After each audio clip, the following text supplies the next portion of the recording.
Assalamu alaikum students. This is week 13 computer architecture. अच्छा, clip number 1. हमने chapter number 9 हम देख रहे थे और हमने लास्ट लेक्चर में भी हमने चैप्टर 9 को काफ़ी डिटेल में डिस्कशन की और अभी हमें ये अंदाज़ा हो गया है कि with the help of pipeline how we can achieve parallel processing. और जब when we talk about parallel processing this means कि हम क्या कर सकते हैं, हमारा काम मोर एफिशिएंटली कम टाइम में ज़्यादा काम हो सकता है. ठीक है, तो ये चीज़ें हमने सारी समझ ली. और जो हमारा लास्ट था topic that was instruction pipeline, और इंस्ट्रक्शन पाइपलाइन को हमने काफ़ी डिटेल में देखा और हमें ये समझ आई कि हमारे पास कि जो ट्रेडिशनल सिस्टम्स थे उसमें होता ये था कि एट अ टाइम एक इंस्ट्रक्शन फैच होती थी, डिकोड होती थी, फिर एग्जीक्यूट होती थी और उसके बाद दूसरी इंस्ट्रक्शन फैच होती थी. उस टॉपिक को हम दोबारा आज डिस्कस करेंगे और थोड़ा सा डिफरेंट पॉइंट ऑफ व्यू से भी डिस्कस करेंगे. हमें अभी तक ये समझ आया है कि हमारे पास जो पाइपलाइन है बड़ा आइडियली काम कर रही है और हमारा कम टाइम में काफ़ी ज़्यादा काम हो जाता है.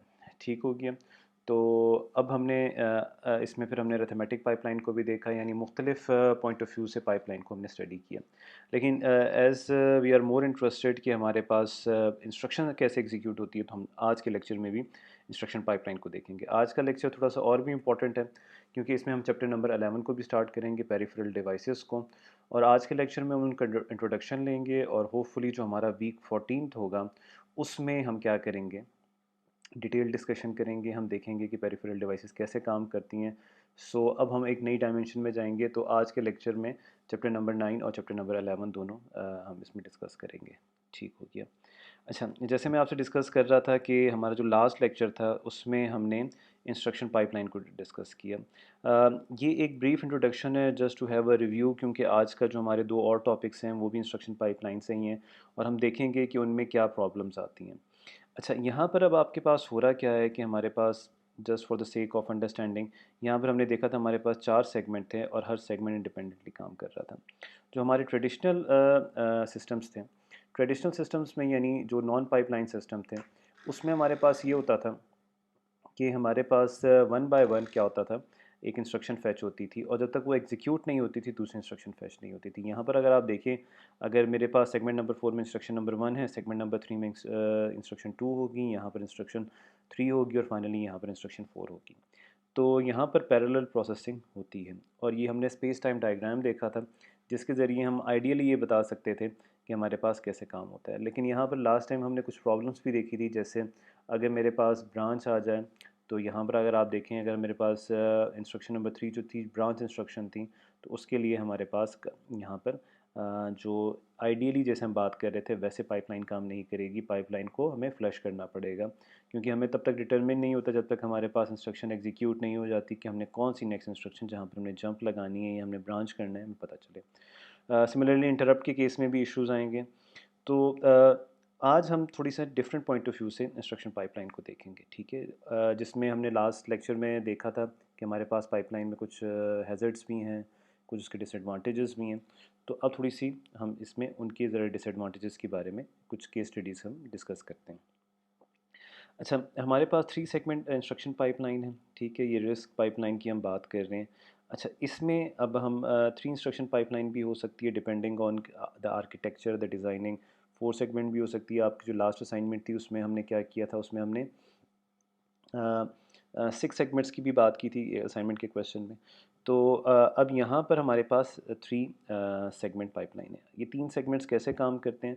पहला जो सेगमेंट है वो इंस्ट्रक्शन को फेच करेगा, दूसरा सेगमेंट जो है वो क्या करेगा, डिकोड करेगा, ऑपरेंड को फेच करेगा, और जो थर्ड आपका सेगमेंट है ये इंस्ट्रक्शन को क्या करेगा, एग्जीक्यूट करेगा. अब हमारे पास एक प्रॉब्लम आती है डिलेड लोड की. डिलेड लोड की प्रॉब्लम है क्या, या डिलेड लोड है क्या? इसको समझने के लिए हम एक एग्जांपल करते हैं और ये एग्जांपल यहाँ पर लिखी हुई एक सूडो कोड लिखा हुआ है. अब ये सूडो कोड ये बता रहा है कि एक मेमोरी एड्रेस है, मेमोरी एड्रेस 1 है. मेमोरी से हमने वैल्यू उठाई और हमने R1 में लोड कर दी. सिमिलरली हमारे पास एक दूसरा वेरिएबल है, मेमोरी वेरिएबल है, ये एड्रेस 2 पे पड़ा हुआ है. ये मेमोरी से हमने उठाया R2 में लोड कर दिया. फिर हमने R1 और R2 को क्या कर दिया, ऐड कर दिया, और उनका रिज़ल्ट कहाँ पर हमने स्टोर कर दिया, हमने R3 में हमने R3 में प्लेस कर दिया. और फाइनली ये जो रिज़ल्ट है ये हमें फिर मेमोरी लोकेशन में देना पड़ेगा। It is just like a is equal to b plus c. B plus c भी वेरिएबल्स हैं, ए भी वेरिएबल्स है, लेकिन चूंकि प्रोसेसिंग हमारे प्रोसेसर के अंदर होगी तो उसके लिए रजिस्टर इस्तेमाल होंगे, लेकिन जो फाइनल रिजल्ट होगा वो कहाँ पर जाके स्टोर होगा, वो अल्टीमेटली ए में स्टोर होगा, which is also a variable. तो यहाँ पर यह फाइनली हम स्टोर कर देते हैं। अच्छा, अब इसको समझने के लिए हम यहाँ पर इसका स्पेस टाइम डायग्राम देखेंगे। ये सारी डिटेल जो लिखी हुई हम ज़रा डिस्कस करते हैं। अच्छा, अब यहाँ पर हमारे पास एक प्रॉब्लम आ रही है। वो प्रॉब्लम है क्या? अगर आप देखें हमारे पास यहाँ पर जो हमारे पास फर्स्ट ऑपरेशन हो रहा है जिसमें हम लोड R1 की बात कर रहे हैं, हमारे पास ये क्लॉक साइकिल्स हैं, ठीक है। ये हमारे पास नंबर ऑफ़ इंस्ट्रक्शंस हैं आपके पास रो में, और ये आपके पास क्लॉक्स हैं। अच्छा, फर्स्ट क्लॉक में क्या होगा, हमारे पास इंस्ट्रक्शन नंबर 1 फैच होगी, ठीक है। ये अगर आपने रेफरेंस लेना है तो ये इंस्ट्रक्शन फैच है, ALU ऑपरेशन और एग्जीक्यूट, ठीक है। तो सेकंड क्लॉक में हमारे पास क्या होगा, हमारे पास इंस्ट्रक्शन नंबर 1 पे ALU ऑपरेशन होगा जिसमें डिकोड होगा, ऑपरेंड फैच होगा। सिमिलरली इसी टाइम पर हमारे पास इंस्ट्रक्शन नंबर 2 क्या हो जाएगी, फैच हो जाएगी। तो यहाँ से हमारे पास पैरेलल प्रोसेसिंग स्टार्ट हो गई। अच्छा, अब यहाँ पर एक और काम हो रहा है। अब जैसे हम हमारी ये क्लॉक नंबर 2 एक्सपायर हुई तो हम क्लॉक नंबर 3 में गए, हमारे पास R1 एग्जीक्यूट हो जाएगी, R2 हमारे पास जो इंस्ट्रक्शन नंबर 2 है उस पर ALU ऑपरेशन होगा, और एट द सेम टाइम हमारे पास R1 और R2 क्या हो जाएंगे, फैच हो जाएगी इंस्ट्रक्शन। अच्छा, और सिमिलरली अब यहाँ पर क्लॉक 4 में हमारे पास इंस्ट्रक्शन नंबर 2 एग्जीक्यूट होगी, इंस्ट्रक्शन नंबर 3 में हमारे पास ALU ऑपरेशन परफॉर्म होगा, और हमारे पास इंस्ट्रक्शन नंबर 4 फैच हो जाएगी, एंड सो ऑन, ये ख़त्म हो जाएगा। अब यहाँ पर एक प्रॉब्लम है जो आप लोगों ने आइडेंटिफाई करना है। इसमें थोड़ा सा आप ज़रा सोच लें, मैं आपको थोड़ा सा फ्यू सेकंड्स का टाइम देता हूँ, अगर किसी ने पिक कर लिया तो बहुत अच्छी बात है। ओके, चलें हम आते हैं यहाँ पर प्रॉब्लम क्या है। यहाँ पर बेसिकली प्रॉब्लम ये है कि अगर आप देखें हमारे पास जो इंस्ट्रक्शन नंबर 2 है वो अभी एग्जीक्यूट नहीं हुई, ठीक है। क्लॉक 4 पे अगर आप देखें वो इंस्ट्रक्शन अभी तक आपके पास एग्जीक्यूट नहीं हुई, और R3 में हमारे पास R2 इस्तेमाल हो रहा है। दिस मीन्स कि यहाँ पर इंस्ट्रक्शन पाइपलाइन जो है काम तो सही कर रही है, आइडियली कर रही है, और ये एक सिंपल सा एल्गोरिदम है या सूडो कोड है, जिसको स्टेप ऑफ इंस्ट्रक्शंस हैं जिसको आपने एग्जीक्यूट करना है। लेकिन यहाँ पर जब तक ये इंस्ट्रक्शन एग्जीक्यूट नहीं हो जाती तो हमारे पास R2 में वो लोड नहीं हुआ होगा। एग्जीक्यूशन का मतलब है कि वो चीज़ हमारे पास लोड हो गई, और जब तक वो लोड नहीं होती तो हम यहाँ पर R2 को इस्तेमाल करते हुए कोई ऑपरेशन नहीं इस्तेमाल कर सकते, ठीक है। तो यहाँ पर दिस मीन्स कि अब जो अगर हमारे पास ये पाइपलाइन है ये हमें सही रिज़ल्ट नहीं देगी, क्योंकि जो हमारे पास R2 में प्रीवियसली वैल्यू कोई पड़ी होगी उसको इस्तेमाल कर लिया जाएगा, क्योंकि जब तक ये एग्जीक्यूशन नहीं हो जाती और जब तक ये क्लॉक एक्सपायर नहीं हो जाती R2 में, जो हमने मेमोरी लोकेशन 2 से हमारे पास जो आ रही थी वैल्यू, वो हमारे पास नहीं आएगी। ठीक हो गया, तो यहाँ पर ही हमें प्रॉब्लम समझ आ गई। एंड सिमिलरली फिर आगे इसके इस पे जो भी ऑपरेशंस होंगे वो आपको लॉजिकल एरर्स देंगे, ठीक है। अच्छा, अब इससे बचने के लिए हमारी पाइपलाइन क्या करती है, इससे बचने के लिए हमारी पाइपलाइन के पास एक सोल्यूशन है।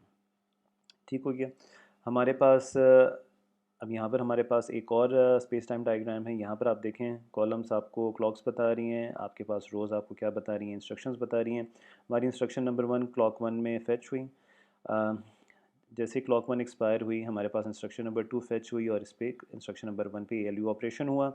सिमिलरली हमारे पास क्लॉक 3 पर क्या हुआ, अब हमारे पास यहाँ पर ये इशू आ रहा है कि हमने वेट करना है जब तक हमारे पास R2 कम्प्लीटली एग्जीक्यूट नहीं हो जाती। मैं दोबारा बता रहा हूँ, जब तक हमारे पास इंस्ट्रक्शन नंबर 2 कम्प्लीटली एग्जीक्यूट नहीं हो जाती और हमारे पास R2 में हमारे पास जो डिज़ायर्ड वैल्यू है वो नहीं आ जाती, तब तक हम क्या कर सकते हैं, तब तक हमें क्या करना पड़ेगा, हम कोई और फर्दर R2 वाला ऑपरेशन इस्तेमाल नहीं कर सकते, ठीक है।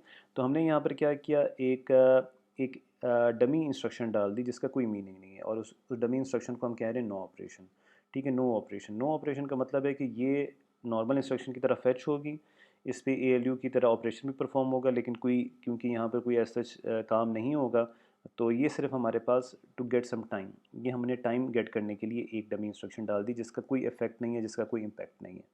ठीक हो गया, तो अगर आप यहाँ पर देखें कि अब मैं जब अगर इंस्ट्रक्शन नंबर 4 जो पहले मेरी इंस्ट्रक्शन नंबर 3 थी उसको मैं इंस्ट्रक्शन यहाँ पर क्लॉक नंबर 4 में गेट करता हूँ, ठीक है। और जब मैं उस पे ALU ऑपरेशन परफॉर्म करने लगता हूँ तब तक मेरे पास इंस्ट्रक्शन 2 एग्जीक्यूट हो गई होगी। इंस्ट्रक्शन 2 के एग्जीक्यूट होने का मतलब ये है कि अब जो मेमोरी लोकेशन से वैल्यू R2 में लोड होनी थी अब वो लोड हो गई होगी। तो अब दिस मीन्स कि अब अगर मैं उस पर ऑपरेशन परफॉर्म करूँगा तो अब मैं उस पर ऑपरेशन करूँगा और मेरा रिजल्ट भी सही आएगा। तो हमारे पास इस किस्म की अप्रोच को हम क्या कहते हैं, डिलेड लोड। और डिलेड लोड से एक तो हमारे पास इसका एक फ़ायदा ये है, हमारे पास वो ये है कि हमारे पास जो रिज़ल्ट है वो तो सही आ रहा है। बट यहाँ पर प्रॉब्लम ये है कि हमारे पास जो हम एफिशिएंसी की बातें कर रहे थे, जिस तरह हमने स्पीड अप रेशो कैलकुलेट किया था, वो आइडियल था। अब ये हमारे पास आइडियल नहीं है और हमारे पास पाइपलाइन यहाँ पर भी आइडियली काम नहीं कर रही। तो पाइपलाइन आइडियली तब काम करती है जब उसके पास same set of same operations हो, ठीक है, जैसे हमने प्रीवियस एग्जांपल्स में देखा था। तो स्टूडेंट्स, यहाँ पर हम अपना जो वीक 13 का CA का क्लिप नंबर 1 एंड करते हैं। हम क्लिप नंबर 2 में एक और प्रॉब्लम डिस्कस करते हैं जो थोड़ी देर में हम देखते हैं। Thank you.